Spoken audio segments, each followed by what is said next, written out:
Come here.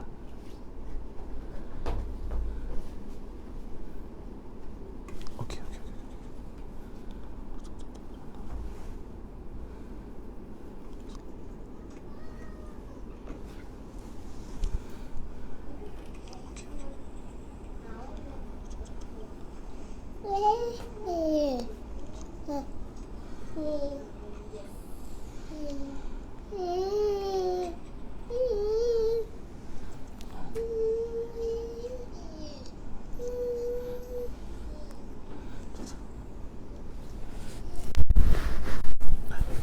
Baca bapa, okey? Okey. Okey dah. Go. Masuk bilik go. Good boy, go. Go, bilik.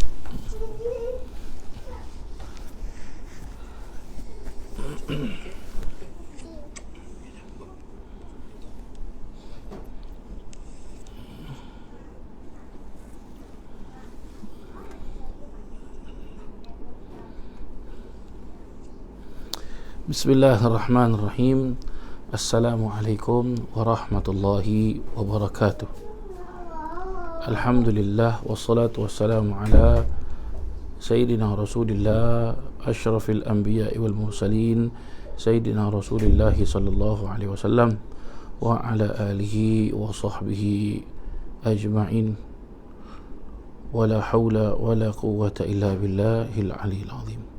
Para jemaah muslimin dan muslimat, hadirin dan hadirat yang dirahmati Allah Subhanahu wa taala, alhamdulillah, bersyukur kita kepada Allah Subhanahu wa taala kita dapat berjumpa dalam keadaan sihat wal afiah, dan mudah-mudahan perjumpaan kita ini diberkati oleh Allah Subhanahu wa taala.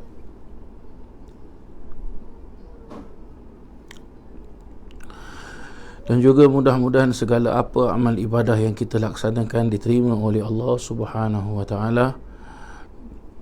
Dan sama-sama juga kita mendoakan kepada kedua orang tua kita, moga-moga senantiasa dirahmati oleh Allah Subhanahu wa taala, dan juga kepada segenap guru-guru kita, mudah-mudahan Allah Subhanahu wa taala melindungi mereka di dunia dan juga di akhirat. Amin, Allahumma amin. Para jemaah yang dirahmati Allah Subhanahu wa taala, mari sama-sama kita mulakan pengajian kita ini, ya. Tapi sebelum kita mulakan pengajian kitab kita ini, mari sama-sama kita baca surah Fatihah, ya. Kita hadiahkan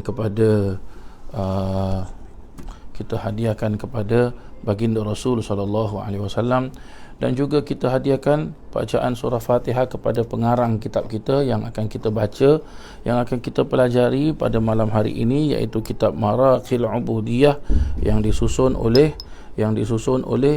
Syekh Nawawi Banten, ya, yang disusun oleh Syekh Nawawi Banten. Siapa ini Syekh Nawawi Banten? Nanti insya-Allah saya akan kongsi dengan para jemaah sekalian siapakah Syekh Nawawi Banten, ya. Insya-Allah. Baik, mari sama-sama kita baca surah Fatihah insya-Allah. Mudah-mudahan Allah Subhanahu wa taala yaftah alaina wa alaikum futuhal arifin wa yufaqqihna wa iyyakum fid din, wa anna Allah yubarik lana wa lakum, wa anna Allah yubarik lana wa lakum bi barakati hadzal kitab Maraqil Ubudiyah lil Imam al-Arif billah al-Faqih al-Alim al-Alamah Kiai Nawawi Banten, wa ala man nawa aslafuna salih, wa ala man nawa jami'a masyayikhana, wa ala man nawa syekhuna wa murabbina Sayyidil Imam Al-Habib Umar bin Muhammad bin Salim bin Hafidh, wa ila hadratin Nabi Muhammadin sallallahu alaihi wasallam. Al-Fatihah. A'udzu billahi minasy syaithanir rajim. Bismillahirrahmanirrahim. Alhamdulillahi rabbil alamin, arrahmanir rahim, maliki yaumiddin, iyyaka na'budu wa iyyaka nasta'in, ihdinas siratal mustaqim, siratal ladzina an'amta 'alaihim ghairil maghdubi 'alaihim waladdallin. Amin. Tell mama to check her phone. Ada suara baba keluar tak? Ada jemaah yang komen dekat sini tak ada suara. Kalau mama punya phone ada suara, berarti jemaah tu kena check dia punya handphone lah. Bismillahirrahmanirrahim. Mari sama-sama kita baca kasidah sikit, kita baca selawat sikit, ya, memuji kepada Nabi SAW dengan kita membaca kasidah Al-Habib Abdullah bin Alawi bin Muhammad Al-Haddad, insya-Allah. Bismillahirrahmanirrahim.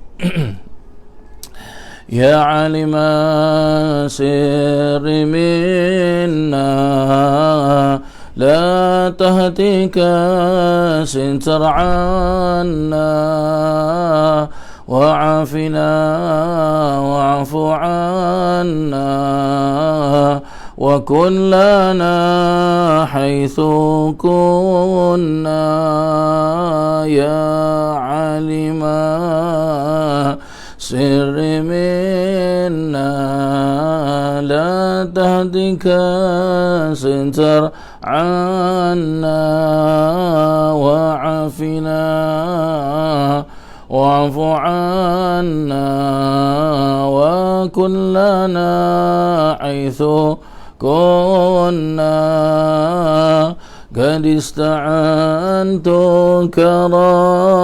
ربي على مداوة قلبي وحل عقدة كربي فانظر إلى الغم ينجل يا علم سر منا لا تهتك ستر عنا وعافنا واعف عنا وكن لنا حيث كنا يا ربي يا خير كافي واحلل علينا العوافي فليس شيء ثم خافي عليك تفصيل وإجمال يا عالم سري منا لا تهتك ستر عنا وعافنا واعف عنا وكن لنا حيث كنا يا رب عبدك ببابك يخشى أليم عذابك ويرتجي لثوابك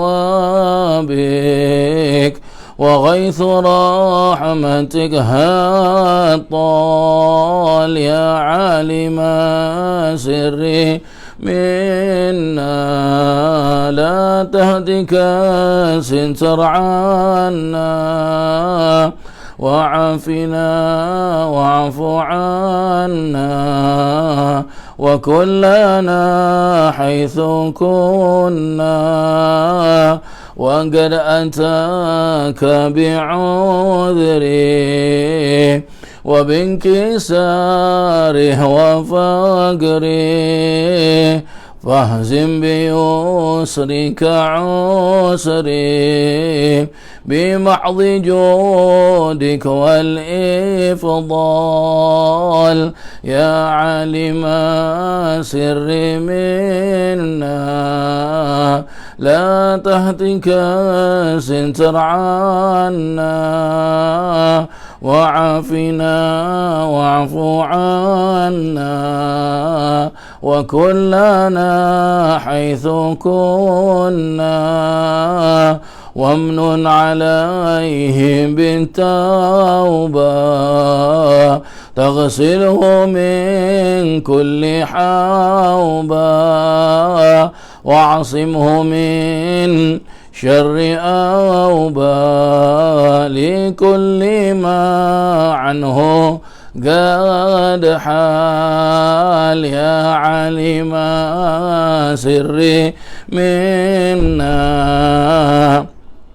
لا تهتك ستر عنا وعافنا واعف عنا وكلنا حيث كنا فأنت مولى الموالي المنفرد بالكمال وبالعلا والتعالي علوت عن ضرب الأمثال يا عالم سر منا لا تهتك ستر عنا وعافنا واعف عنا وكلنا حيث كنا جودك وفضلك وبرك يرجى وبطشك وقهرك يخشى وذكرك وشكرك لازم وحمدك والإجلال يا علم سر منا لا تهتك ستر عنا وعافنا واعف عنا وكلنا حيث كنا يا ربي أنت نصيري فلقني كل خيري واجعل جنانك مصيري واختم بالإيمان الآجال يا عالم سري منا لا تهتك ستر عنا وعافنا واعف عنا وكلنا حيث كنا وصل في كل حالة على مزيل الضلالة من كلمته الغزالة محمد الهادي الدال يا علم سر منا لا تهتك ستر عنا وعافنا واعف عنا وكلنا حيث كنا والحمد لله شكرا على نعم منه تترى نحمده سرا وجهرا وبالغدايا والآصال يا علم سري منا لا تهتك ستر عنا وعافنا واعف عنا وكلنا حيث كنا اللهم صل وسلم وبارك عليه وعلى آله.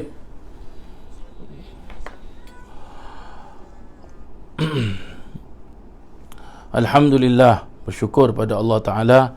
Selesai kita daripada membaca kasidah sedikit, ya, membaca kalam-kalam salaf, kalam-kalam orang-orang arif billah, para jemaah sekalian, ya.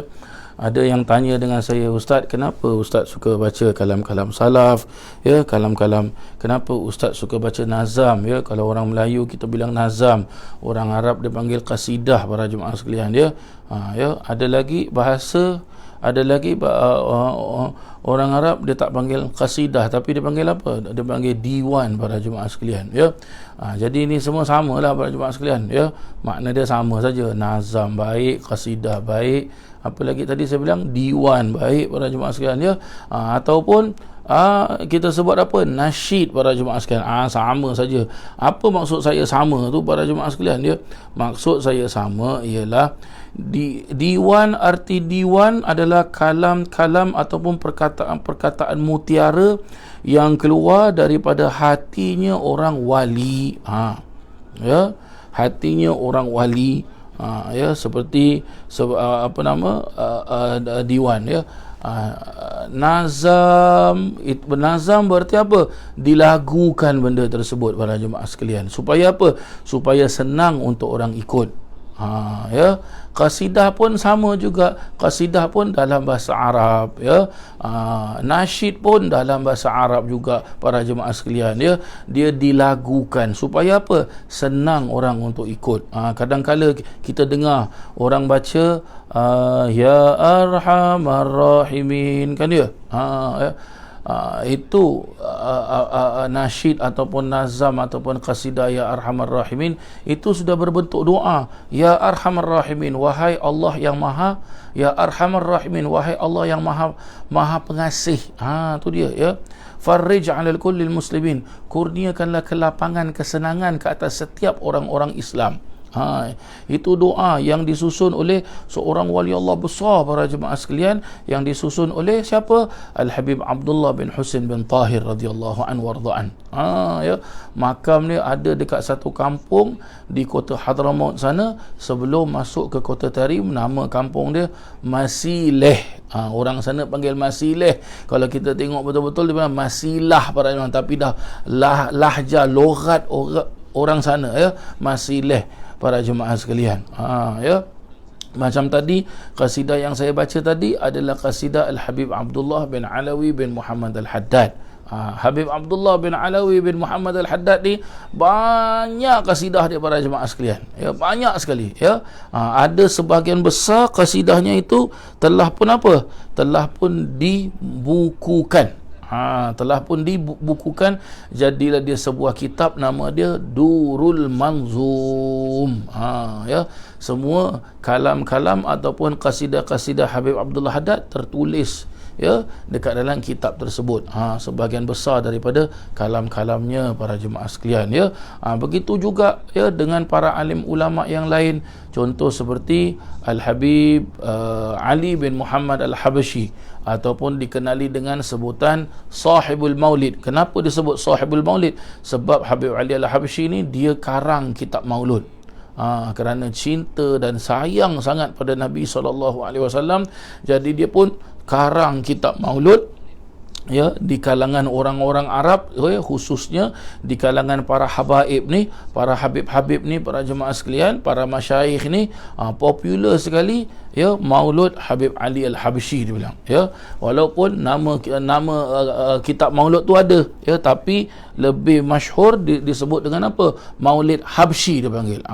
Maulid Habsyi, ya. Nama kitab Maulud dia apa para jemaah sekalian? Nama kitab Maulud dia adalah Simtud Durar. Nama dia Simtud Durar. Ya, Simtud Durar. Ada juga seperti apa? Seperti macam Sayyidina Syekh Abu Bakar bin Salim pun ada juga karang, ya, qasidah, ya. Banyak lagi lah para jemaah sekalian. Dan juga tuan guru kita iaitu Al-Habib Umar bin Muhammad bin Salim bin Hafiz, ya, beliau sendiri pun karang, ada juga menyusun kalam-kalam ni para jemaah sekalian, ya. Dan ia bukan suatu perkara yang senang, bukan suatu perkara yang mudah orang tu boleh susun, ya. Sebab apa? Dia adalah sebab tu tadi saya jelaskan, dia adalah perkataan-perkataan mutiara yang keluar dari hati sanubarinya orang-orang soleh, orang-orang yang kuat ibadah pada Allah Subhanahu wa taala, orang-orang yang patuh pada Allah Subhanahu wa taala, yang menjadi panutan untuk kita ikut perjalanan mereka. Begitulah dia para jemaah yang dirahmati Allah Subhanahu wa taala. Ya, jadi kenapa kita baca ni, kita kalam-kalam salaf ni? Sebab apa? Di dalam perkataan-perkataan mereka, di dalam kalam-kalam mereka itu sudah ada unsur berdoa pada Allah Subhanahu wa taala, ya, memuji kepada Nabi Muhammad sallallahu alaihi wasallam, ya, dan bertawasul kepada Nabi Muhammad sallallahu alaihi wasallam. Sebab itu setiap kalam-kalam salaf tu memperingatkan kita kepada Allah Subhanahu wa taala, dan dia dapat apa? Dia dapat sejukkan hati kita, lembutkan hati kita. Sebab kalam-kalam mereka tu seperti apa para jemaah sekalian? Seperti Ratib Al-Haddad, seperti Ratib Al-Atas. Bahasa Arab kadang-kala kita tak faham apa yang kita baca, tapi bila kita baca tu sedap, ibarat pintu hati kita tu diketuk oleh Allah Subhanahu wa taala dengan bacaan ratib mereka ini. Ya, maksud diketuk oleh Allah Subhanahu wa taala tu apa para jemaah? Kita dapat merasakan nikmat beribadah pada Allah taala, nikmat berzikir kepada Allah Subhanahu wa taala. Begitulah dia sedikit sebanyak para jemaah sekalian, ya, sedikit sebanyak begitulah. Jadi selalu di dalam pengajian saya, selalu saya suka baca kalam-kalam salaf ini. Kenapa saya sebut salaf? Sebab mereka orang-orang yang terdahulu, orang-orang yang dulu-dulu dah para jemaah sekalian, seperti Habib Abdullah bin Alawi bin Muhammad Al-Haddad adalah ulama kurun yang ke-11, ada yang jelaskan kurun yang ke-10, ada yang jelaskan kurun yang ke-12. Masya-Allah. Oh, hebat mereka para jemaah sekalian, ya, hebat mereka. Subhanallah. Subhanallah.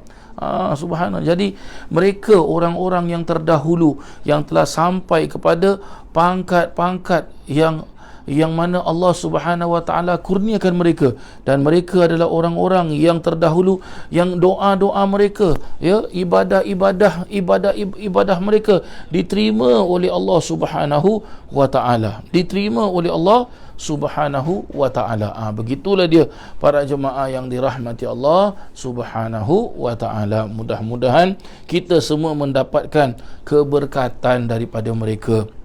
Ya, tak apalah kita tak dapat pergi Hadramaut pun, ya, kita tak dapat ziarah ke makam-makam mereka pun, kita dapat baca, ya, kitab-kitab tulisan mereka, dapat pelajari kitab-kitab mereka, dapat membaca kalam-kalam mereka, doa-doa mereka, kita sudah mendapatkan keberkatan mereka. Maklumlah para jemaah sekalian, ya, kita dalam keadaan Covid, nak bermusafir pun tak boleh, ya, susah sana dan sini. Saya sendiri rindu dengan Hadramaut para jemaah sekalian. Lama dah tak pergi dah, ya.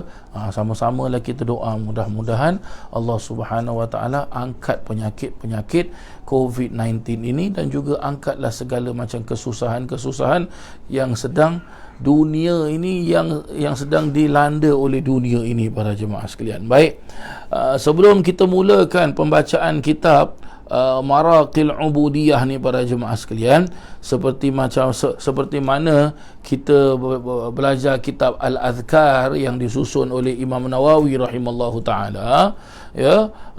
Jadi begitu jugalah kita mempelajari pertama sekali kita nak kenal siapa pengarang kitab ni para jemaah sekalian. Ya.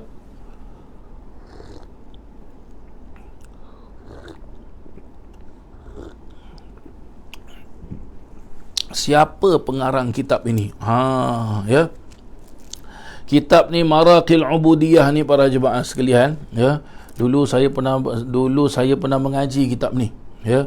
Saya pernah mengaji kitab ni dengan guru saya sewaktu saya berada di pondok pesantren, ya.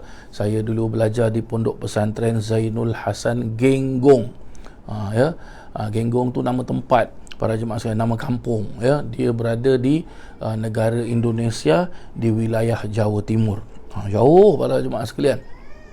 Daripada airport Surabaya tu nak pergi pondok tu, ya, nak pergi pondok pesantren Zainul Hasan tu, makan masa lebih kurang antara 3 hingga 4 jam perjalanan.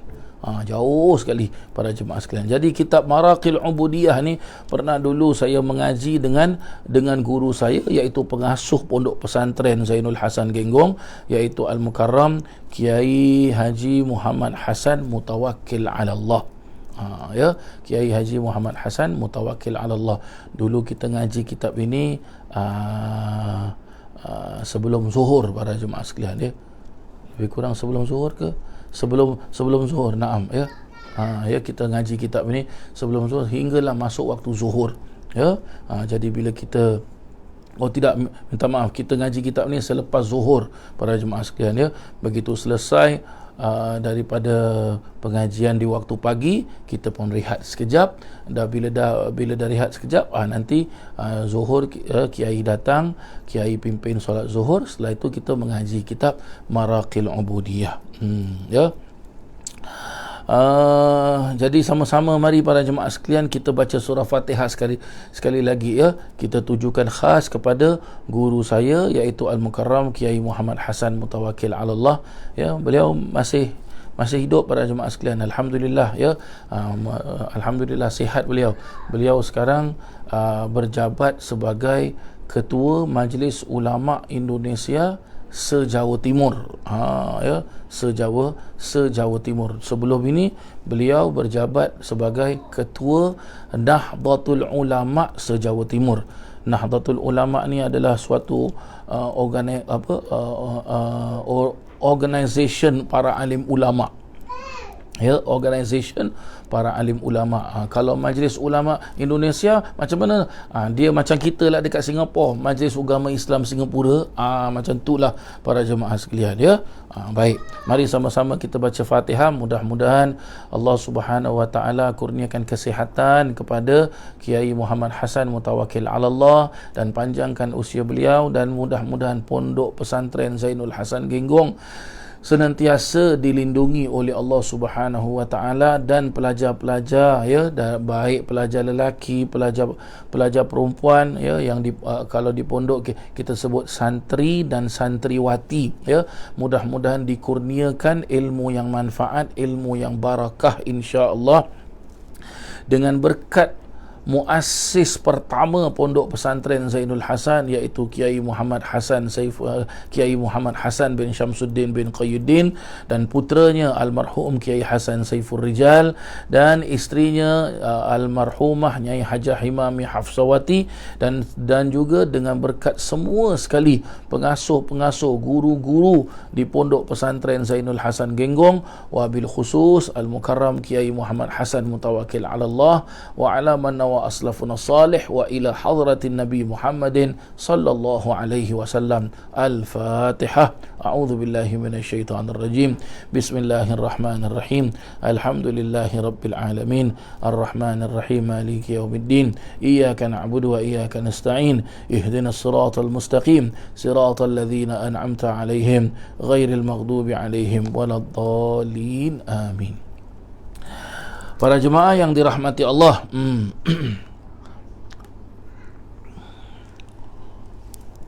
ini ada WhatsApp masuk ni para jemaah sekalian. Dia tanya, Ustaz, macam mana? Assalamualaikum warahmatullahi wabarakatuh. Macam mana belajar macam mana belajar di pondok pesantren? Ya, nantilah saya cerita para jemaah sekalian, ya. Malulah saya nak cerita, kita tak pandai lah para jemaah sekalian. Sikit-sikit aja kita tahu, sikit-sikit je lah, ya. Nantilah insya-Allah satu hari nanti saya ceritalah para jemaah sekalian macam mana saya pergi pondok, ya. Tapi sekarang ni janganlah malu saya lah. Baik, masih ada lagi catatan-catatan yang saya catat, ya, sebagai notes yang mana saya dengar daripada Kiai Muhammad Hasan Mutawakkil ala Allah sendiri berkenaan siapakah pengarang kitab Maraqil Ubudiyah. Ya, pengarang kitab Maraqil Ubudiyah ini adalah bukan orang Arab, tetapi dia adalah orang Indonesia. Ya, adalah orang Indonesia para jemaah sekalian yang berasal daripada tanah Jawa. Ya, Indonesia ni banyak pulau-pulau, besar negeri dia. Ya, dan Pulau Jawa ada 3 Pulau Jawa. Iaitu yang pertama Jawa Barat. Jawa Barat tu ada Jakarta. Ya, yang kedua Jawa Tengah. Jawa Tengah ni ada kota Solo para jemaah sekalian. Ya, dan yang ketiga adalah Jawa Timur. Jawa Timur ada Surabaya. Begitulah dia para jemaah sekalian, ya. Sedangkan Syekh Nawawi Banten ini beliau dilahirkan di sebuah kampung, nama dia Kampung Tanara, ya, Kampung Tanara para jemaah sekalian, ya. Yang mana kampung tersebut terletak di salah satu kota yang bernama Serang, ya. Kota Serang ini masuk dalam wilayah Banten, ya, Banten, dan Banten ini terletak di Jawa Barat para jemaah sekalian, ya, terletak di Jawa Barat. Dan beliau merupakan seorang ulama karismatik, ulama Nusantara para jemaah sekalian, ya. Siapa nama lengkap beliau? Nama lengkap beliau adalah Abu Abdullah Al-Mu'ti, ya, Muhammad Nawawi bin Umar Al-Bantani. Ya, ada juga disebut Al-Tanari Al-Bantani. Tanari sebab dia berasal daripada kampung Tanara. Bantani kawasan berasal daripada kampung Banten para jemaah sekalian, ya. Dan Imam Nawawi rahimallahu ta'ala ini, beliau sejak kecil diasuh oleh ayahnya, dididik oleh ayahnya yang bernama Kiai Haji Umar bin Arabi, ya, seorang ulama besar, ya. Dan Kiai Umar sehari-harinya bekerja sebagai seorang penghulu di kampung Tanarah, dan beliau menyerahkan Imam Nawawi ini, anaknya ini, kepada seorang kiai juga, seorang ulama namanya Kiai Sahal, ya, agar Syekh Nawawi Banten ini dididik oleh Kiai Sahal. Dan Kiai Sahal pun salah seorang ulama yang terkemuka para jemaah sekalian di kota Banten, ya. Maka pada usia muda sekali, ya, Imam Nawawi telah Syekh Nawawi ini telah pun dapat menunaikan ibadah haji. Ada yang memperjelaskan usianya belasan tahun, ada yang jelaskan usianya 17 tahun sudah pun beliau dapat menunaikan ibadah haji. Ya. Dan beliau menetap di kota Mekah dengan beliau menimba ilmu kepada para alim ulama yang ada di kota Mekah. Jadi bila beliau sampai dekat kota Mekah, bila dah habis musim haji, dia tak balik para jemaah sekalian. Ya, dia tidak balik. Ya, pada saat tersebut, ya, kota Mekah ni dipenuhi oleh para alim ulama yang hebat-hebat. Jadi di antara guru-guru Syekh Nawawi Banten, senang cakap, di antara guru-guru Kiai Nawawi Banten ini adalah apa? Salah satu daripada imam besar Masjidil Haram, iaitu Syekh Ahmad Khatib Syambas, ya, Syekh Ahmad Khatib Syambas. Syambas ni pun, perkataan Syambas adalah salah satu kawasan kampung yang berada di, kalau tidak silap saya, yang berada di kawasan Kalimantan para jemaah sekalian, ya. Syekh Ahmad Khatib Syambas, seorang wali min auliyaillah, orang besar ni para jemaah yang dirahmati Allah, ya. Dan di antara lagi guru-guru beliau adalah iaitu Imam Ahmad Zaini Dahlan. Ya, Imam Ahmad Zaini Dahlan ini adalah siapa para jemaah sekalian? Adalah mufti kota Mekah, ya. Dahlan adalah keturunan Nabi SAW daripada Sayyidina Hasan. Daripada cucu Nabi yang bernama Sayyidina Hasan. Nabi ada 2 orang cucu, ya, daripada zuriatnya, daripada pernikahannya anak perempuan Nabi, iaitu Sayyidatina Fatimah Zahra Al-Batul radhiyallahu anha dengan Sayyidina Ali bin Abi Talib karramallahu wajhah wa radhiyallahu an, ya, mempunyai 2 orang anak, iaitu Sayyidina Hasan dengan Sayyidina Husain. Dahlan ini, Imam Ahmad Zaini Dahlan daripada keturunan Sayyidina Hasan. Tu dia, ya.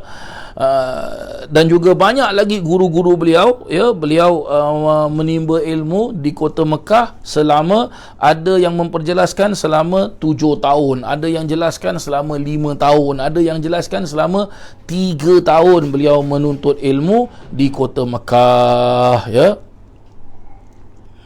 Dan akhirnya beliau pulang ke tanah air, dan bila pulang ke tanah air kerana Kiai Nawawi Banten ini ayahnya adalah seorang ulama besar dan sudah ada pondok pesantren sendiri, jadi beliau pun mulalah membantu ayahnya untuk mengajar, ya, untuk mengajar. Tetapi pada waktu tersebut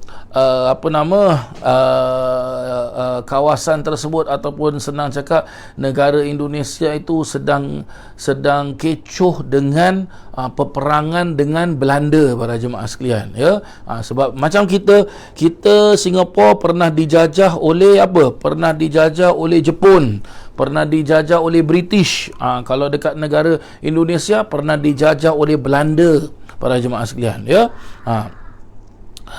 Dan diperjelaskan juga bahawasanya sejak kecil lagi, ya, Kiai Nawawi Banten ni memang adalah memang sangat-sangat cerdas, dan di antara murid-murid yang terpandai sekali, para jemaah sekalian, ya, yang terpandai sekali. Sampai sewaktu beliau berada dekat Mekah tu, ya, bila salah satu daripada guru beliau itu Syekh Ahmad Khatib Syambas sakit, beliau ditunjuk oleh Syekh Ahmad Khatib Syambas untuk menggantikan tempat beliau mengajar, para jemaah sekalian. Sebab itu ada juga, ya, sejarah yang memperjelaskan Syekh Nawawi Banten, sebab orang Arab dia tak tahu panggil kiai, sebab tu dia panggil syekh, para jemaah sekalian. Ya, orang Jawa dipanggil kiai. Begitulah dia, ya. Begitulah dia, orang Jawa, orang Boyan dipanggil kiai. Kena pula negeri kena pula kawasan Melayu dia panggil dia panggil ustaz, dia panggil tok guru. Ya, kalau kita pergi ke kawasan selatan Thailand yang bernama petani, ya, petani dalam bahasa Arab disebut fatani, para jemaah sekalian, ya. Mereka tak panggil kiai, mereka tak panggil ustaz, mereka tak panggil tok guru, ya, tapi mereka panggil mereka panggil baba. Ya, baba ni kira ulama lah, para jemaah sekalian, kan dia. Begitulah dia, ya, begitulah dia. Dan diperjelaskan bahawasanya, ya, di antara murid-murid Kiai Nawawi Banten ini yang menjadi ulama besar, para jemaah sekalian, ya, salah satu daripadanya adalah siapa? Adalah Syekhona Mbah Yai Khalil Bangkalan. Ya, Kiai Khalil Bangkalan. Bangkalan ni terletak di mana, para jemaah sekalian? Terletak di salah satu kawasan di Pulau Madura. Ya, di Pulau Madura. Saya pernah pergi ke Pulau Madura dan saya pernah ziarah ke makam Kiai Khalil Bangkalan, ya. Kiai Khalil Bangkalan ni juga, para jemaah sekalian, diperjelaskan kebanyakan kiai-kiai, ulama-ulama se-Jawa Timur semuanya berguru dengan Kiai Khalil Bangkalan. Seorang wali Allah besar ni, ya. Salah satu daripada anak murid Kiai Khalil Bangkalan adalah pengasuh pondok pesantren Zainul Hasan Genggong. Tadi saya jelaskan, guru saya Kiai Muhammad Hasan Mutawakkil 'ala Allah, ya. Kiai Muhammad Hasan Mutawakkil 'ala Allah bin almarhum Kiai Hasan Saiful Rijal bin almarhum Kiai Muhammad Hasan. Ni dia. Berarti ya, anak muridnya Kiai Khalil Bangkalan adalah cucunya Kiai Muhammad Hasan Mutawakkil 'ala Allah. Ya. Dan juga ada juga Kiai Asnawi Kudus, juga Kiai Tubagus Bakri, Kiai Arsyad Tawil daripada Banten, dan juga Kiai Hashim Ash'ari. Kiai Hashim Ash'ari ni, para jemaah sekalian, tadi saya ada sebut perkataan Nahdlatul Ulama. Ya, Nahdlatul Ulama inilah yang didirikan oleh almarhum Kiai Hashim Ash'ari. Seorang ulama besar ni, para jemaah sekalian, ya. Sebab Indonesia ni memang negara ulama, negara pondok-pondok pesantren, para jemaah sekalian. Pondok-pondok pesantren yang ada di negara Indonesia bukan puluhan, bukan ratusan, tapi ribu pondok-pondok, para jemaah sekalian, ya. Ribu pondok-pondok. Setiap pondok tu, ya, Setiap pondok tu, apa maksud saya, ada yang pondok pesantrennya kecil, ada yang besar, tapi sekecil-kecil pondok pesantren tu paling sikit anak murid dia hampir 1,000 orang. Allahu Akbar. Kita dekat Singapura tak ada pondok pesantren, tak ada para jemaah sekalian. Kalau sejarah dulu-dulu, ya ada kiai-kiai daripada Pulau Boyan, ya, daripada Pulau Jawa, daripada Kalimantan, orang-orang Arab daripada Hadramaut, ya, Maulana daripada Kerala, daripada Gujarat, mereka pernah datang ke Singapura. Sebahagian daripada mereka mendirikan masjid. Sebahagian daripada mereka mendirikan madrasah di rumah mereka sendiri. Ya, ada kalanya madrasah tu, rumah mereka tu jadi pondok sendiri dah para jemaah sekalian. Tapi sekarang dah banyak tak ada dah para jemaah sekalian. Dah tak ada dah, ya. Dah tak ada dah para jemaah sekalian. Ada sejarah-sejarah, ya, sebelum negara Singapura merdeka. Ya, sebelum merdeka ada sejarah para jemaah sekalian, ya. Dan alhamdulillah, ya, walaupun kita tak ada pondok pesantren, tapi alhamdulillah kita ada para alim ulama kita ada masjid-masjid, kita ada madrasah. Syukur alhamdulillah, ya. Syukur alhamdulillah. Dan diperjelaskan juga para jemaah sekalian, ya, Kiai Nawawi Banten ini banyak sekali mengarang kitab-kitab. Banyak sekali mengarang kitab-kitab para jemaah sekalian. Salah satu daripada beberapa kitab-kitabnya, ya, yang akan kita baca ni, iaitu kitab Maraqil Ubudiyah. Maraqil Ubudiyah ni beliau karang kitab ini kerana beliau mensyarahkan kitab Imam Ghazali rahimallahu taala, ya. Maka pada usia 84 tahun, ya, Kiai Nawawi Banten ini meninggal, ya, meninggal di kawasan di kota Mekah. Nama tempat tersebut Syekh Ali, ya, Syekh Ali. Dan beliau dimakamkan di mana? Dimakamkan di kota Mekah. Jadi kalau dimakamkan di kota Mekah, iaitu dimakamkan di mana? Di Ma'lah, tanah perkuburan Ma'lah. Kalau di Madinah disebut tanah perkuburan Baqi' para jemaah sekalian, ya.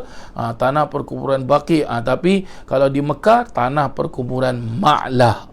Begitulah dia sedikit sebanyak, ya, sejarah tentang Kiai Nawawi Banten. Jadi tak sama para jemaah sekalian dengan Imam Nawawi yang kita baca kitabnya, kitab Al-Azkar. Jadi macam mana nak bezakan kebiasaan di dalam kitab-kitab fikih?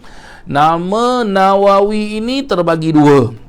Kalau disebut Imam Nawawi, berarti adalah Imam Zakaria Sharaf An-Nawawi.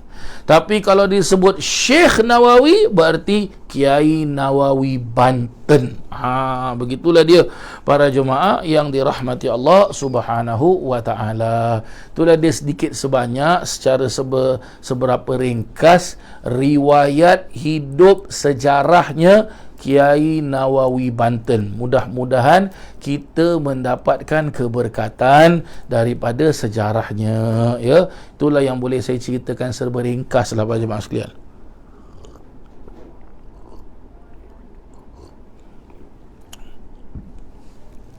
Mudah-mudahan kita semua mendapatkan keberkatannya. Amin. Allahumma amin. Baik. Macam mana para jemaah nak dapatkan kitab Maraqil Ubudiyah? Senang cakap macam ni lah para jemaah sekalian, ya. Seperti yang pernah saya jelaskan, bila kita nak belajar, kita mesti ada kitab. Jadi kalau awak nak kitab, awak kena cari, kena beli kitab para jemaah sekalian, ya. Mesti beli kitab. Kalau tak beli kitab ni susah sikit. Ya, para alim ulama jelaskan apa? Orang yang mengaji, orang yang belajar, dia mesti ada kawan. Kawan dia siapa? Yang pertama, kawan dia adalah kitab. Yang kedua adalah adalah apa? Adalah alat tulis. Kalau dia perlukan pensel ke, pen ke, ruler ke, eraser ke, liquid paper ke, pencil box ke, itulah dia alat tulis. Jadi dua kawan ni mesti ada. Kalau dua kawan ni tak ada para jemaah sekalian, maka ulama jelaskan apa? Ibarat orang itu pergi perang tapi tak bawa senjata. Kalau tak pergi perang, tak bawa senjata, berarti dia tak boleh menang perang tersebut. Jadi kalau awak tak ada dua kawan ni, berarti menuntut ilmu awak tu ada sikit. Gitulah dia para jemaah yang dirahmati Allah Subhanahu wa taala. Baik. Di dalam kitab Maraqil Ubudiyah, Hadratus Syekh Almarhum Al-Arif Billah, Allah yarham, Kiai Nawawi Banten, ya, langsung memulakan kitab beliau itu dengan beliau mengupas satu perkataan yang sangat-sangat penting, ya, iaitu perkataan yang disebut namanya basmalah. Apa itu basmalah para jemaah sekalian? Basmalah adalah namanya Bismillahirrahmanirrahim.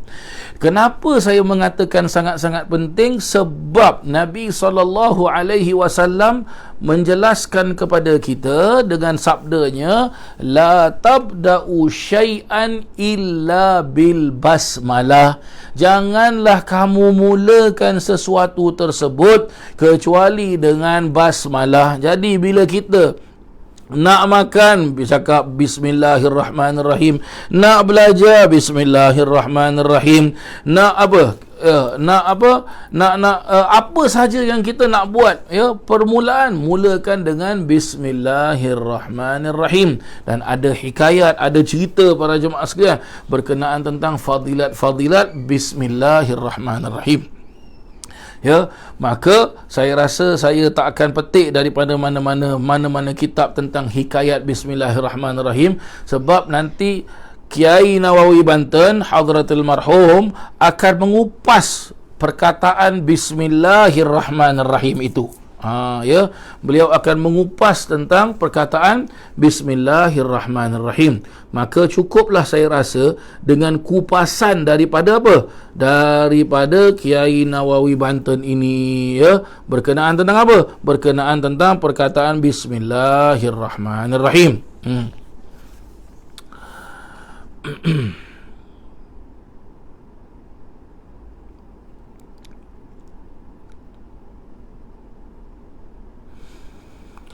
La ilaha illallah Muhammad Rasulullah sallallahu alaihi wasallam. Baik, diteruskan para jemaah sekalian, ya.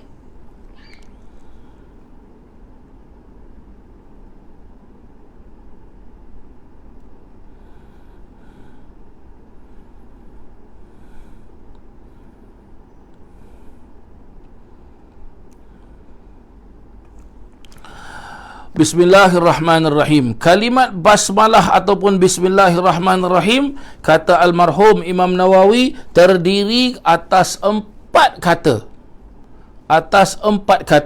Dan di dalamnya terdapat isyarat atas pertolongan Allah kepada para hambanya yang muslim, ya. Pertolongan Allah Ta'ala untuk hamba-hamba yang orang-orang Islam, ya, dalam menghadapi apa? Dalam menghadapi syaitan. Ya, ia dijelaskan di dalam di dalam Al-Quran pada surah Al-A'raf para jemaah sekalian, ya. Pada surah Al-A'raf diperjelaskan, falanaqussanna alaihim bi'ilmin wa ma kunna ghaibin. Artinya kemudian, ya, aku pasti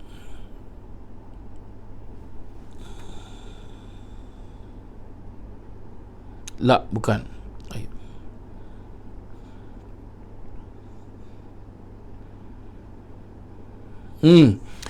Surah Al-A'raf, ya, ayat yang ke-17 para jemaah sekalian, bukan ayat yang ke-7, minta maaf, salah saya.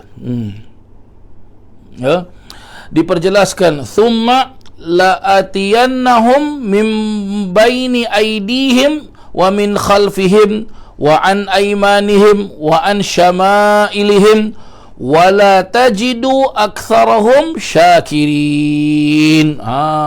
Ya, wala tajidu aktsarahum syakirin. Artinya kemudian aku datangi mereka dari hadapan, ya, mereka serta dari belakang mereka dan dari kanan mereka serta dari kiri mereka, dan engkau tidak akan dapati kebanyakan mereka bersyukur. Ya, ini pertolongan daripada Allah Subhanahu wa taala para jemaah sekalian. Perkataan bismillahirrahmanirrahim. Dan kita kena faham nanti insya-Allah, ya, saya akan kupas sikit tentang ayat yang ke-17 surah Al-A'raf ini dalam kitab-kitab tafsir nanti insya-Allah para jemaah sekalian. Hari ini kita baca dulu, tak apa. Kita ambil berkat, ya, permulaan kitab ini. Kerana itu Allah Subhanahu wa taala menganugerahkan keempat kata dalam basmalah, iaitu dalam bismillahirrahmanirrahim tersebut kepada para hambanya yang berserah diri agar mereka terlindung dan selamat daripada godaan syaitan. Ya. Dan isyarat yang kedua pula, sesungguhnya apa para jemaah sekalian? Sesungguhnya perbuatan maksiat yang dilakukan oleh orang-orang mukmin, orang-orang yang beriman, terjadi dalam 4 macam keadaan. Ya, yang pertama maksiat tersembunyi. Tu dia. Maksiat tersembunyi tu apa? Ya, ada orang, ya, dia buat salah tapi dia tak sedar yang dia tu buat salah, jadi senyap-senyap, diam-diam aja. Orang tak tahu. Padahal Allah tahu. Tu dia para jemaah sekalian. Ada lagi satu cara pula, memang dia orang beriman. Kenapa dia orang beriman, Ustaz? Sebab dia pun sembahyang juga. Tapi dia adalah orang yang apa? Orang yang berani melakukan maksiat secara terang-terangan. Tak takut sama Allah Subhanahu wa taala. Ya, berani melakukan maksiat, berani ingkar dengan apa? Dengan apa? Dengan perintah Allah Subhanahu wa taala. Ya, sudah sampai waktu untuk solat, dia berani tak sembahyang. Ya, diwajibkan dia untuk menutup aurat, dia biarkan diri dia tak tutup aurat. Berarti dia berani, dia berarti dia ingkar pada Allah Subhanahu wa taala. Apatah lagi dalam pembahasan ilmu agama. Ya, dia berani cuba-cuba untuk dia apa? Untuk dia fahamkan isi kandung Al-Quran, isi kandung hadis-hadis Nabi ataupun kitab-kitab yang dia baca dia tak faham, tapi dia macam faham. Jadi akhirnya apa? Kefahaman tu salah. Itu pun bila dah bilang salah, dia tak terima para jemaah sekalian. Ini dia. Ini orang berani bermaksiat. Ini dia para jemaah sekalian. Ya. Lagi satu, maksiat di malam hari. Ada manusia tu, dia buat maksiat, dia buat dosa, tapi hanya di malam hari para jemaah sekalian. Ada lagi satu pula, dijelaskan apa? Buat maksiat di siang hari. Ya. Maka dengan perantaraan kata-kata dalam basmalah, iaitu dalam bismillahirrahmanirrahim, yang dianugerahkan kepada orang-orang mukmin, Allah berkehendak mengampuni dosa-dosa yang mereka buat. Tu dia para jemaah sekalian. Jadi bila orang-orang yang beriman ini buat salah, buat dosa, buat maksiat, ya, dan dia benar-benar bertaubat pada Allah Ta'ala, minta ampun pada Allah Ta'ala. Jadi bila dia doa, dia mulakan dengan bacaan Bismillahirrahmanirrahim. Maka itu turun pengampunan dari Allah Subhanahu Wa Ta'ala. Walaupun dia termasuk dalam golongan 4 macam maksiat yang dijelaskan tadi. Satu buat maksiat sembunyi-sembunyi, satu buat maksiat terang-terangan, satu buat maksiat pada waktu malam, satu buat maksiat pada waktu siang. Walaupun dia termasuk salah satu daripada 4 tersebut, tapi bila dia bertaubat para jemaah sekalian, dia pun baca doa, bila dia pun beribadah, bila dah ibadah dia pun dia pun baca doa, bila dia mula baca doa, dia baca Bismillahirrahmanirrahim. Tu dia para jemaah yang dirahmati Allah. Ya. Baik. Sekarang ni Hadratul Marhum Kiai Nawawi Banten akan memperjelaskan berkenaan tentang apa? Makna daripada huruf-huruf yang ada dalam Bismillahirrahmanirrahim. Ya. Tak banyak para jemaah sekalian ulama kupaskan bismillahirrahmanirrahim. Kenapa Kiai Nawawi Banten ni dia boleh kupaskan bismillahirrahmanirrahim? Ini namanya ulama, faham betul-betul. Kan di dalam Al-Quran Allah Ta'ala kan ada sebut, afala yatadabbarunal Quran, apakah kamu tidak menghayati Al-Quran? Itu maksud menghayati ni, tu dia para jemaah sekalian, ya. Bukan maksud menghayati itu adalah orang nama Nur Hayati, bukan para jemaah sekalian, dia. Tapi menghayati ni dia apa? Dia meresapi apa yang dijelaskan oleh Allah Subhanahu Wa Taala di dalam Al-Quran. Ada ke orang macam gitu, Ustaz? Ada para jemaah sekalian, ada. Kita ambil contoh sudahlah para jemaah sekalian. Siapa contoh paling besar? Nabi Muhammad SAW. Apa sahaja yang disebutkan oleh Allah Ta'ala di dalam Al-Quran, dia amalkan. Dan dia faham apa yang Allah Ta'ala sebut. Begitu juga dengan para sahabat-sahabat Nabi SAW.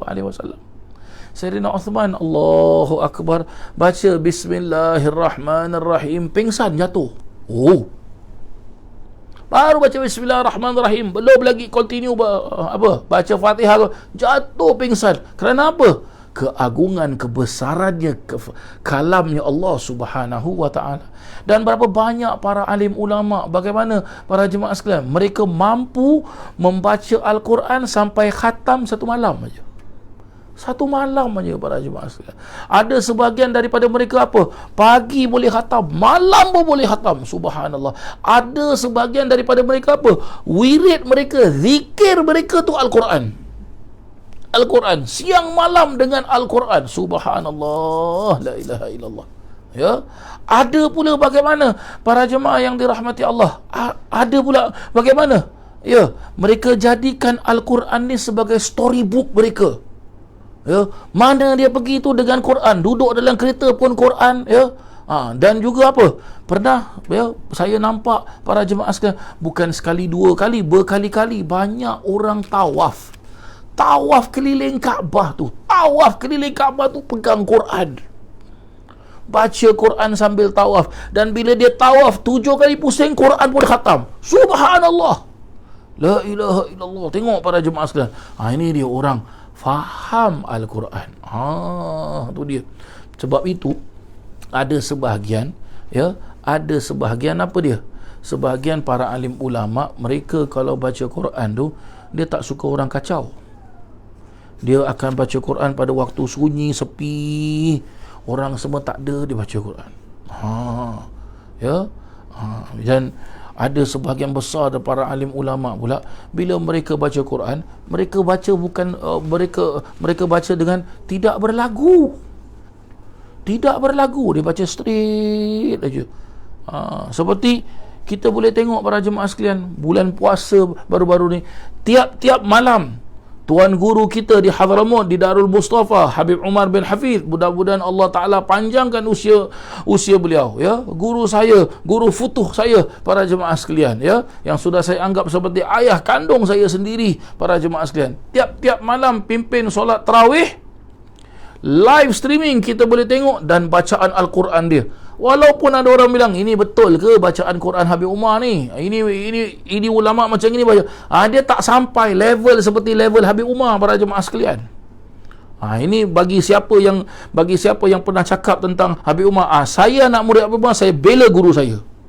Ya, dia tak sampai seperti level martabat darjat Habib Umar. Bila dia baca Quran, masya-Allah para jemaah sekalian, ya. Masya-Allah. Dan bila pada solat witir, bila dia baca kunut, para jemaah sekalian, Allahu Akbar. Kita kunut dekat negara kita, Allahumma hdina fiman hadait. Dia kadang-kadang Allahumma hdina fiman hadait, bila dah habis dia sambung, dia baca doa lagi. Doa dia kadang-kadang biasa-biasa punya doa, Rabbana ighfir lana wa liwalidina. Dia baca doa-doa yang ada dekat dalam Al-Quran, doa-doa dekat dalam Al-Quran. Kita menangis, Allahu Akbar. Saya ingat para jemaah sekalian, waktu masih saya berada di Hadramaut dulu, para jemaah sekalian, bulan puasa musim sejuk, waktu tu bulan puasa pada musim sejuk, para jemaah sekalian. Sejuk-sejuknya para jemaah sekalian. Sesejuk-sejuknya. Ya, Habib seperti biasa, musim sejuk ke, musim panas ke, kalau sudah sampai waktu, dah masuk waktu, oh dia pun bangun, Masya Allah ya. Bila kita dengar dia angkat takbir, Allahu Akbar, macam Masya Allah. Mungkin bagi warga negara Singapura ataupun negara Malaysia ataupun negara Indonesia yang menyaksikan saya punya live streaming, ya mungkin awak pernah sembahyang dengan Habib. Ya, macam mana angkat takbir dia, Allahu Akbar.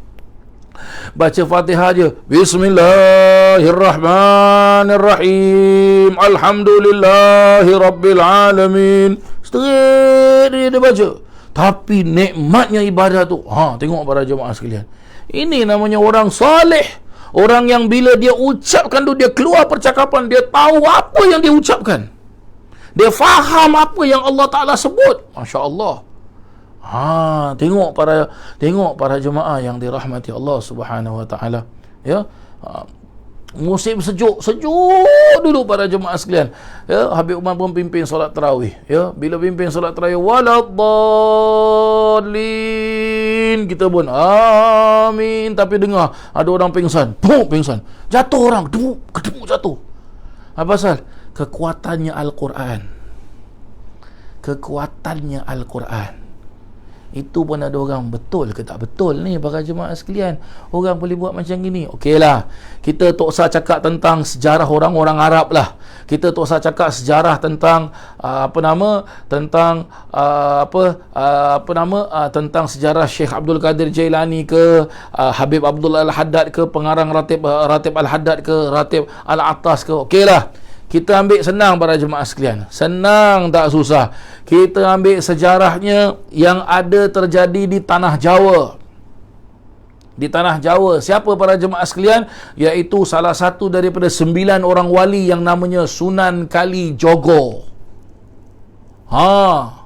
Ya, Sunan Kalijogo dalam sejarah memperjelaskan apa? Sunan Kalijogo selalu pada malam-malam hari dia akan masuk ke dalam gudang tempat ayahnya tu simpan barang makan, dan dia ambil barang makan, dia bagikan kepada fakir miskin.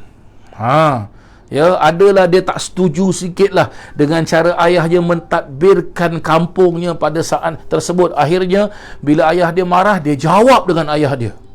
Jadi bila dia jawab dengan ayah dia, ibu dia marah. Ibu dia bilang apa? Aku tidak ada anak yang berani kurang hajar dengan orang tua. Keluar engkau daripada rumah aku, dan jangan balik selagi dinding-dinding dekat rumah ni kau tak boleh goncangkan, katanya. Jadi dia keluar kerana diusir oleh ibunya. Dia diusir oleh ibunya. Pendekkan cerita, dia pun berguru kepada salah satu daripada 9 orang wali tersebut. Pendekkan cerita, dan dia balik ke kampung halaman dia. Bila dia balik ke kampung halamannya, waktu dia keluar rumah, ibu dia halau tu, ibu dia pun jatuh sakit sebab rindukan anak. Dan ibu dia pun dah makin usia pun dah makin senja, ya para jemaah sekalian, dah makin tua. Akhirnya apa? Dia balik ke kampung halaman dia. Sebelum dia masuk rumah tu, ya, dekat depan rumah dia tu, dia baca Al-Quran. Dan betul apa kata ibu dia, dinding-dinding dekat rumah dia bergegar. Maka ibu dia teringat, itu suara anak aku. Bergegar dinding tersebut. Tengok para jemaah sekalian, ini sejarah Wali Songo yang ada dekat tanah Jawa. Kubur dia masih ada, makamnya Sunan Kalijaga tu masih ada.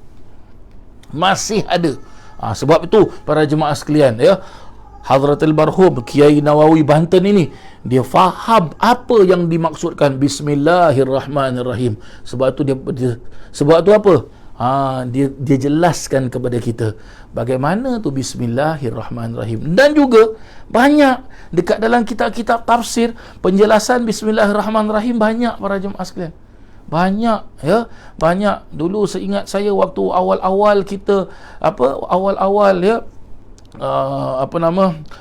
Allah yarhamha, umi saya, ya, suruh saya buka pengajian tafsir di rumah. Jadi saya menggunakan kitab tafsir yang disusun oleh seorang ulama di tanah air kita, iaitu almarhum Al-Habib Abdillah Al-Jufri, ataupun dikenali sebagai Ustaz Abdillah, ya. Beliau karang kitab tafsir, nama dia Pelita Al-Quran. Jadi dekat dalam pelita Al-Quran pun ada, almarhum Ustaz Abdillah jelaskan Bismillahirrahmanirrahim. Macam mana tu tafsir Bismillahirrahmanirrahim? Baik, diperjelaskan oleh almarhum Hadratil Marhum Kiai Nawawi Banten radhiyallahu an, memperjelaskan huruf ba, ya, huruf ba yang ada bismillah, bismi, ba, sin, mim, bis, ba. Huruf ba itu artinya apa? Bir.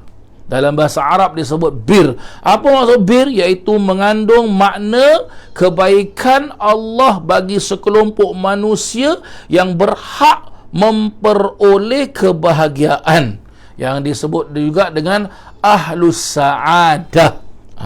Ya. Huruf sin pula, apa maksudnya? Iaitu satar. Ya, apa maksud satar? Iaitu makna tirai atau hijab yang didatangkan Allah untuk menutupi kebodohan orang-orang yang tidak mengerti dan memahami. Untuk menutup kebodohan bagi orang-orang yang tak faham. Jadi bila kita baca bismillah itu ba, sin tu arti apa? Satir, terlindung. Jadi apa? Bila kita ingat Allah Subhanahu wa taala, maka Allah akan melindungi kita. Tu maksud dia. Ya. Bismi, mim pula apa para jemaah sekalian? Iaitu artinya mim artinya mahabbah, yang maknanya iaitu arti mahabbah iaitu cinta Allah kepada orang-orang yang beriman, cinta Allah kepada orang-orang yang beragama Islam, cintanya Allah kepada orang-orang yang mau mendekatkan diri kepada Allah Subhanahu wa taala. Ya. Setelah bismi, ba, sin, mim. Sekarang apa? Allah, perkataan Allah. Bismillahi, Allah tu, ya, perkataan Allah. Bagaimana tu para jemaah yang dirahmati Allah Subhanahu wa taala? Diperjelaskan perkataan alif, lam, ha, ya. Alif artinya ulfah, yang maknanya apa? Kasih sayang Allah Subhanahu wa taala. Sedangkan huruf lam yang ada di perkataan Allah, ya, alif lam tu lutuf, yang artinya lembut, maha lembut. Allah Subhanahu wa taala mempunyai 99 nama. Salah satu daripada nama Allah Subhanahu wa taala adalah apa? Al-Latif, yang maha lembut. Ya, Al-Latif yang maha lembut. Lepas tu perkataan Allah alif lam ha, perkataan huruf ha tu apa para jemaah sekalian? Artinya hidayah, ya, petunjuk daripada Allah Subhanahu wa taala. Petunjuk daripada Allah Subhanahu wa taala. Lepas tu apa? Bismillahirrahman ar-Rahim. Ar-Rahman, huruf ra tu para jemaah sekalian. Ra, ha, mim, dul. Ra, ha, mim, nun. Tu dia. Ya. Ra, ha, mim, nun. Arti huruf ra tu bagaimana? Ya, kalau al tu alif lam, ar-Rahman, alif lam. Al itu artinya al-ma'rifat, yang hanya menunjukkan bahawasanya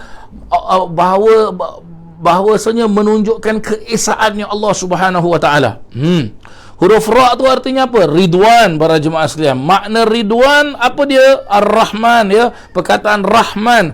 Huruf ra, ya, pada perkataan Ar-Rahman, makna ridwan. Apa maksud ridwan para jemaah sekalian? Iaitu ridhanya Allah Ta'ala bagi orang-orang yang bergegas mengerjakan amal ibadah yang soleh, dan juga ridhanya Allah bagi orang-orang yang suka bertaubat kepada Allah Subhanahu wa taala. Masya-Allah.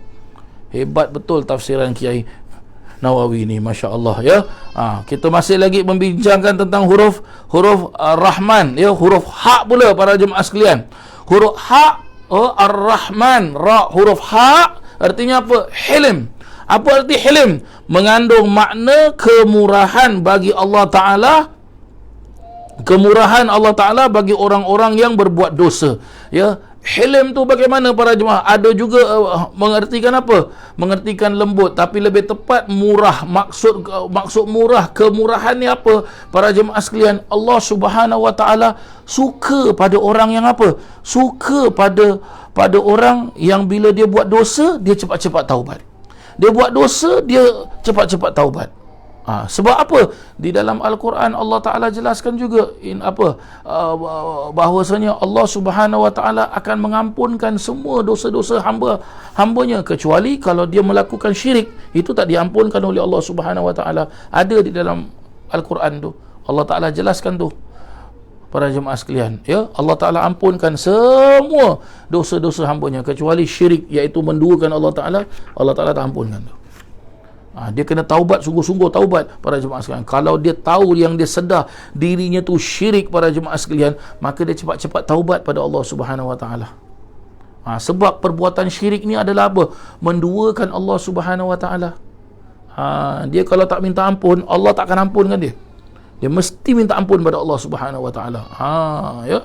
Syirik juga, para jemaah sekalian, bukan hanya orang menduakan Allah Subhanahu Wa Ta'ala, tidak, tapi makna syirik juga apa, para jemaah sekalian? Makna syirik, orang yang mempermain-mainkan hukum Allah Subhanahu Wa Ta'ala, itu boleh jatuh syirik tu, para jemaah sekalian. Itu boleh jatuh syirik. Kalau dah syirik berarti dia murtad, para jemaah sekalian. Na'udzubillah min dzalik. Dia murtad, para jemaah sekalian. Kalau dah murtad, apa para alim ulama fikih? Awak kalau buka kitab-kitab fikih, para jemaah sekalian, para alim ulama fikih memperjelaskan apa? Kalau orang tu asal dia Islam, selepas tu dia murtad, dia syirik, dia murtad, terkeluar daripada ajaran agama Islam. Na'udzubillah min dzalik. Dan dia mati pun dalam keadaan murtad. Ya, dia mati pun dalam keadaan dia murtad, berarti dia bukan orang Islam. Haram mandikan dia. Tak boleh mandikan dia. Haram sembahyangkan dia, kafankan dia, dan tak boleh kuburkan dia di tanah perkuburan orang-orang Islam. Tak boleh. Sampai ada keterangan fikih, para jemaah, ada keterangan fikih dalam bab murtad, ada keterangan fikih memperjelaskan apa? Kalaulah kita tahu yang orang yang dah ditanam ni sebenarnya dia mati dalam keadaan kafir, dia mati dalam keadaan murtad, maka wajib korek kembali tanah tersebut, kuburan tersebut. Tak boleh dikuburkan di tanah perkuburan orang Islam. Habis nak buat macam mana? Sampai para alim ulama jelaskan apa? Hatta ya'kulunal kilab, katanya. Campak saja dia punya bangkai itu, campak saja, biar sampai dimakan, biar sampai busuk dimakan oleh anjing pun biarkan. Hatta ya'kulunal kilab, diperjelaskan. Ada keterangan fikih ni, para jemaah sekalian. Saya tak buat-buat. Ada dalam keterangan fikih. Kenapa dijadikan, kenapa sampai hukum begitu dahsyat sekali? Sebab kita tak boleh mempermain-mainkan Allah Subhanahu Wa Ta'ala. Allah Maha Berkuasa. Allah yang hidupkan kita, Allah yang jadikan kita, Allah yang rezekikan kita, Allah yang matikan kita. Lepas tu kita nak mempermain-mainkan Allah Subhanahu Wa Ta'ala. Kita nak sombong pada Allah Subhanahu Wa Ta'ala. Tak boleh, para jemaah sekalian. Dosa besar. Orang yang menduakan Allah Subhanahu Wa Ta'ala ni dosa besar, para jemaah sekalian. Sampai apa di dalam Al-Quran Allah Ta'ala jelaskan, inna syirka la zulmun azim, kata Allah Ta'ala. Sesungguhnya perbuatan syirik itu adalah suatu kezaliman yang sangat-sangat besar. Suatu kezaliman yang sangat-sangat besar. Kita kena hati-hati tu, para jemaah yang dirahmati Allah. Baik. Kita sambung lagi, para jemaah sekalian. Perkataan Ar-Rahman, ya, perkataan Ar-Rahman, Ar-Rahim, Ar-Rahman tadi kita dah kupaskan, ya. Huruf ra maknanya ridwan, huruf ha maknanya hilim. Begitu jugalah dengan perkataan Ar-Rahim, ada huruf ra, ada huruf ha, sama artinya. Ya. Ar-Rahman huruf ra, ha, mim, nun. Ar-Rahim huruf ra, ha, mim, ya, ra, ha, ya, mim. Jadi huruf ra dengan huruf ha di dalam perkataan Ar-Rahman dengan Ar-Rahim makna dia sama.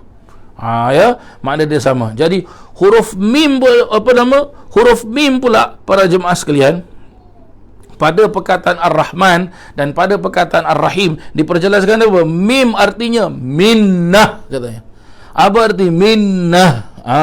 Minnah artinya apa? Anugerahnya Allah Ta'ala kepada orang-orang yang beriman. Huruf nun pada perkataan Ar-Rahman adalah cahaya ma'rifat di kehidupan dunia dan cahaya ketaatan di akhirat yang dianugerahkan Allah kepada para hamba-hambanya yang bertakwa. Berarti apa para jemaah sekalian? Orang yang membaca Bismillahirrahmanirrahim, maka dia dapat kebaikan dunia dan kebaikan akhirat. Kebaikan dunia dan kebaikan akhirat para jemaah sekalian. Huruf ya iaitu Ar-Rahim. Huruf ya pula artinya apa? Yad. Yad ni berarti apa?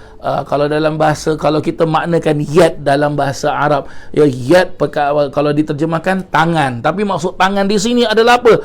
Penjagaan, perlindungan, pemeliharaan Allah Taala ke atas orang-orang Islam.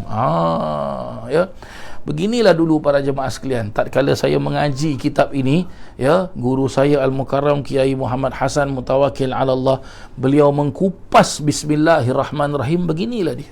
Saya ingat dulu tiap-tiap hari kita ngaji kitab ni, dia kupas Bismillahirrahmanirrahim selama hampir selama 1 bulan.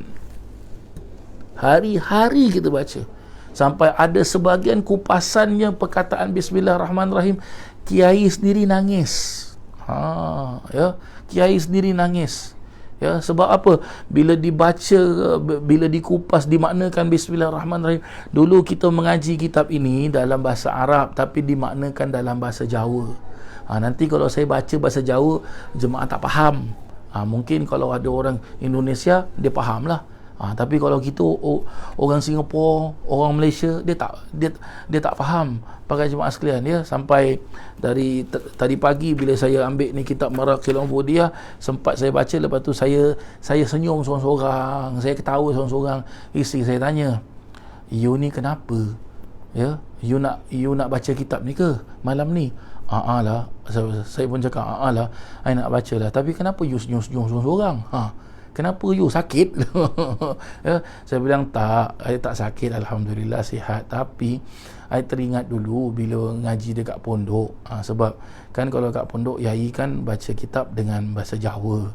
Saya teringat lah bila baca ni kalau malam ni sekali aku tersasul baca dengan bahasa Jawa, tak ke nanti orang sebab orang tak faham para jemaah sekalian. Kalau awak tengok dekat Facebook saya, hari ini saya ada share pembacaan kitab Minhajul bacaan kitab Imam Ghazali, Minhajul Abidin ke ataupun Bidayatul Hidayah. Tak salah saya Bidayatul Hidayah, tak salah saya, Kiai Mutawakkil baca setiap hari Jumaat lepas solat Jumaat. Saya share tu para jemaah sekalian, saya share tu. Dia baca kitab dalam bahasa Jawa. Saya sampai sekarang alhamdulillah boleh para jemaah sekalian, cakap bahasa Jawa, cakap bahasa Boyan boleh, kadang-kadang saya baca kitab pun pakai bahasa Jawa. Sebab di tanah Jawa ni para jemaah sekalian, diperjelaskan oleh para alim ulama di sana, ulama-ulama di tanah Jawa tu meninggalkan satu ilmu, yang mana ilmu itu diwarisi oleh kebanyakan pondok-pondok pesantren. Apa dia? Membaca kitab bahasa Arab tapi dalam bahasa Jawa.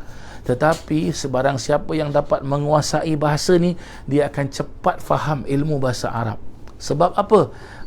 Dia punya bahasa Jawa tu ada ilmu bahasa Arab di dalam bahasa Jawanya.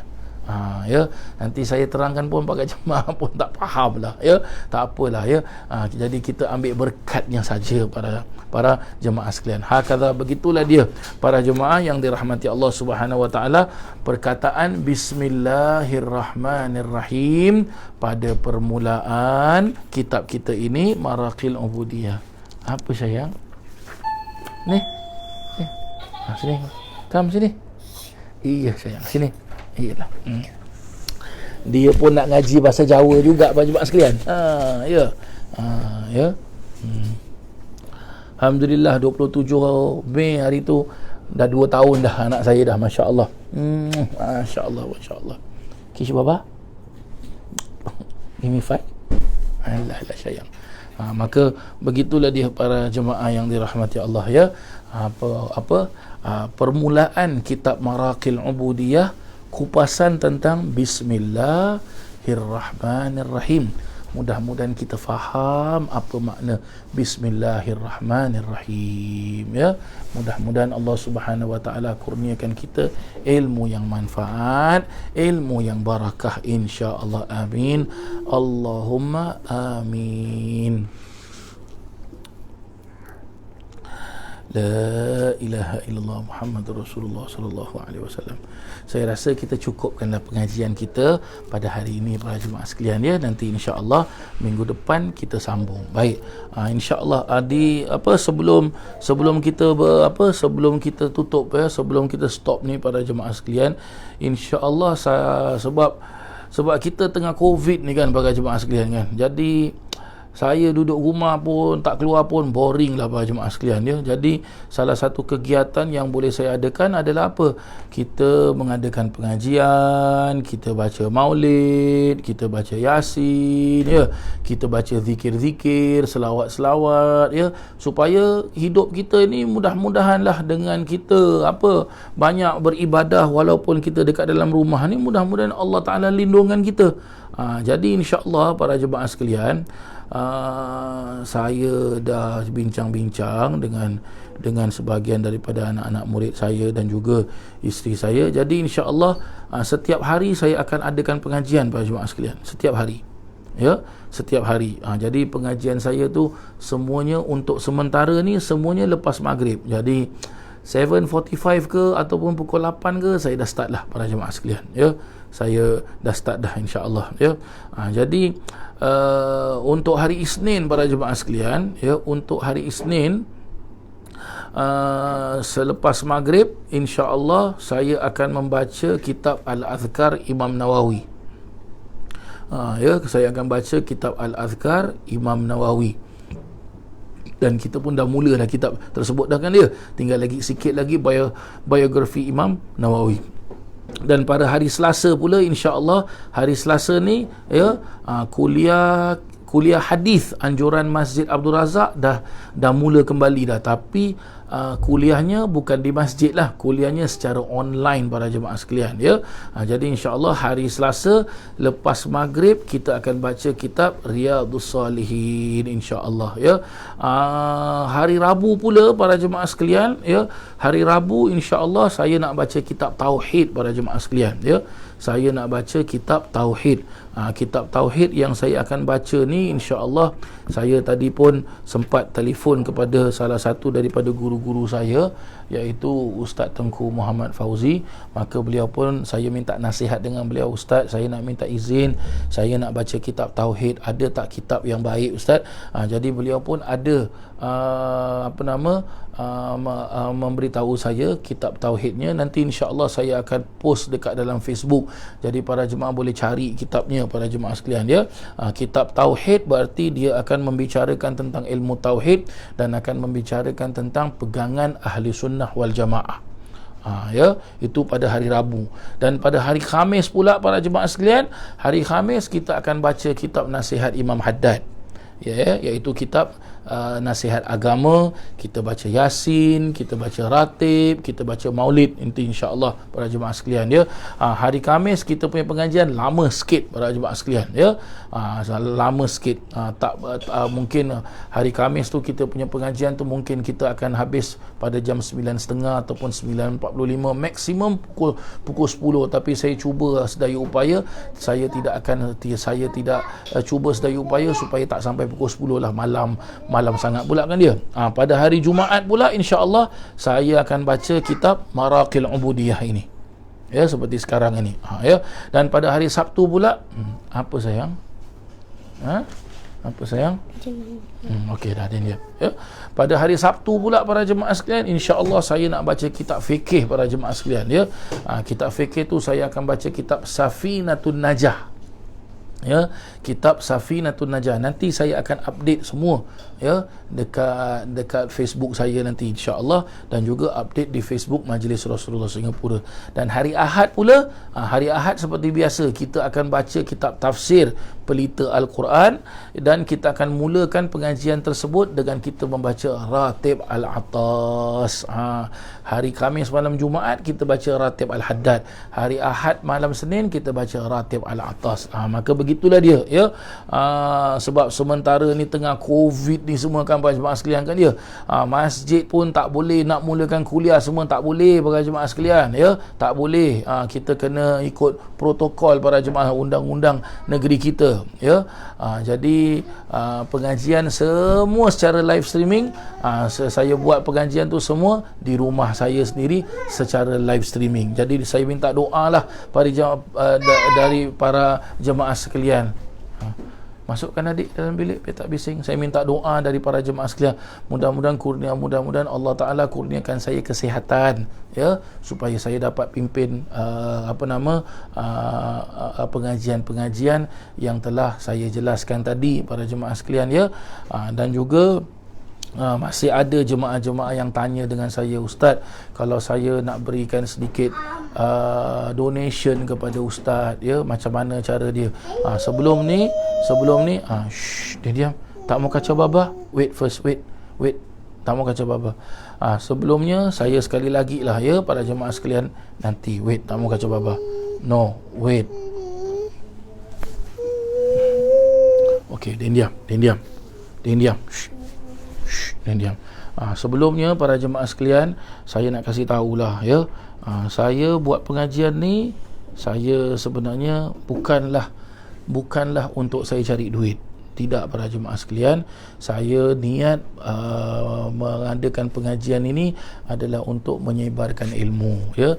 Daripada apa yang saya tahu sikit-sikit, saya nak kongsi dengan masyarakat Islam, ya, khususnya negara kita Singapura, dan secara amnya selain daripada negara kita Singapura, mungkin ada orang Malaysia, ada orang Indonesia, ataupun ada orang Singapura yang hidup dekat luar negeri, dia nak ikut pengajian, silakan para jemaah sekalian. Dan pengajian kita ni, ya, yang saya pimpin ni, saya tak ada khususkan kepada sesiapa pun, tak ada, ya. Ini pengajian khusus untuk orang Singapura aja, untuk anak murid Ustaz Hasan dia, tak ada. Pengajian ni umum para jemaah, siapa nak ikut semua boleh, sebab ilmu tu bukan milik Ustaz Hasan dan bukan milik anak murid Ustaz Hasan. Ilmu milik Allah. Jadi kita kongsilah, ada sikit-sikit ilmu pengetahuan, kita kongsilah para jemaah sekalian, ya. Dan seterusnya, saya tak pernah minta bayaran para jemaah sekalian, ya. Saya tak pernah minta bayaran untuk mengajar sana sini, baik saya mengajar kat masjid ataupun mengajar dekat rumah-rumah orang ataupun mengajar kat rumah saya, tak pernah saya minta bayaran apa-apa, tak pernah. Tapi kalau ya, ini pesan daripada guru-guru saya. Salah satu daripadanya Habib Umar bin Hafid. Dia bilang apa? Jangan minta. Kita minta sama Allah. Biar Allah yang tentukan rezeki kita. Orang yang jalan di atas jalan Allah fi sabilillah, menyebarkan ilmu agama Allah, ya, rezeki orang itu dijamin oleh Allah Subhanahu wa taala. Jadi para jemaah sekalian, kalau awak ada, ya, banyak tanya, Ustaz, saya nak kasih sikitlah pada Ustaz. Baik, saya sebelumnya saya ucapkan banyak-banyak terima kasih pada para jemaah sekalian kerana para jemaah berkongsi sedikit, ya, kelebihan rezeki jemaah kepada saya, ya. Dan saya tak tolak kalau jemaah nak kasih, saya tak tolak. Tapi macam mana nak kasih, awak boleh pay now pada saya sajalah, senang, ya. Pay now pada saya, boleh ambil nombor handphone saya, ya, 84447405. Saya ulang sekali lagi, 84447405, ya, 84447405. Begitulah dia para jemaah yang dirahmati Allah. Mudah-mudahan Allah Subhanahu wa taala berkatkan rezeki kita dan ampunkan semua dosa-dosa kita, dan mudah-mudahan kita mendapat keberkatan dalam menuntut ilmu. No, tak mau, jangan kacau. الفاتحة. أن الله يعفو عنا وعن والدينا وعن أولادنا وعن مشايخنا وعن معلمينا وعن أهل الحقوق علينا وعن جميع المسلمين، وأن الله يرزقنا الفتوح والبنوه والرسوخ وصلاح الجسد والروح وتوبة النصوح، وأن الله يرزقنا العلم والعمل ويحفظنا من الزيغ والزلل، وأن الله بجاه سيدنا محمد صلى الله عليه وسلم يغفر ذنوبنا ويذهب عنا غيظ قلوبنا ويجيرنا من مضلات فتن ما ظهر منها وما بطن، وأن الله يرزقنا القبول والإقبال والفوز برضا رب العالمين في الدين والدنيا والآخرة، وأن الله يصلح العباد والبلاد ويرحم العباد والبلاد، وأن الله يحفظ علينا الإسلام والإيمان وما يعتادون الرواها والقراءة في هذا المكان الشريف وتوفاهم الموت، وأن الله الكريم يغفر لنا ولهم ويختم لنا بالحسنى وهو راض عنا في خير ولطف وعافية، وإلى حضرة النبي محمد صلى الله عليه وسلم. الفاتحة. Jom baca sama-sama. Bismillahirrahmanirrahim. Kuat-kuat. Alhamdulillahi Rabbil Alamin Ar-Rahmanir Rahim Maliki Yawmiddin Iyyaka na'budu wa iyyaka nasta'in Ihdinas siratal mustaqim Siratal ladzina an'amta 'alaihim ghairil maghdubi 'alaihim waladdallin. Amin. Angkat tangan Baba, ikut Baba baca doa. ربنا انفعنا بما علمتنا ربي علمنا الذي ينفعنا ربي فقهنا وفقه أهلنا وقرابات لنا في ديننا مع أهل الكتر أنثى وذكر ربي وفقنا وفقهم لما ترتدي قولا وفعلا كرما وارزق الكل حلالا دائما وأخل أتقياء لما نهضى بالخير ونكفى كل شر ربنا أصلح لنا كل شؤون وأقر بالرضا منك العيون واقض عنا ربنا كل الديون قبل أن تأتينا رسل المنون واغفر استر أنت أكرم من ستر وصلاة الله تغشى مصطفى من إلى الحق دعانا والوفاء بكتاب فيه للناس الشفاء وعلى الآل الكرام الشرفاء وعلى الصحب مصابيه الغرار اللهم اهدنا بهداك واجعلنا ممن يسارع في رضاك ولا تولنا وليا سواك ولا تجعلنا ممن خالف أمرك وعصاك وحسبنا الله ونعم الوكيل ولا حول ولا قوة إلا بالله العلي العظيم يا ربنا اعترفنا بأننا اقترفنا وأننا أسرفنا على لظى أشرفنا فتب علينا توبة تغسل لكل عوبة واستر لنا العورات وآمن الروعات واغفر لوالدينا ربي ومولودينا والأهل والإخوان وسائر الخلان وكل ذي محبة أو جيرة أو صحبة والمسلمين أجمع آمين ربي اسمع فضلا وجود من لا باكتساب منا بالمصطفى الرسول نعظى بكل سول بالمصطفى الرسول نعظى بكل سول بالمصطفى الرسول نعظى بكل سول صلى وسلم ربي عليه عد الحب وآله والصحب عداد تشي الصحب والحمد للإله في البدء والتناهي. Sekian, terima kasih. Wabillahi taufiq wal hidayah wabirradha wal inayah. Wassalamualaikum warahmatullahi wabarakatuh.